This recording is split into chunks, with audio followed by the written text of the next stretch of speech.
Prashanth vlogs. இன்னைக்கு வந்து நான் வந்து சுடு ரசம் சாப்பிட போறேன். ஏன்னா எனக்கு வந்து ரொம்ப கோல்டா இருக்கு, ஒரே இரும்புலாம் வருது. அதனால வந்து என் வாய்ஸும் சேஞ்ச் ஆயிருக்குன்னு தெரியும். இது எப்போ பிடிச்சிச்சுன்னா நேற்று தான் பிடிச்சிச்சு.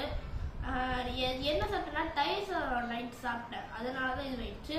அதனால பாருங்க, சுட இது ரசமும், அப்புறம் வந்து ஒரு இது முட்டை போட்ட பீன்ஸ் கேரட் பொரியல், அப்புறம் வந்து இதான் வந்து எங்கள் மம்மிக்கு நேற்று வச்ச கஞ்சி தான் எங்கள் மம்மிக்கு.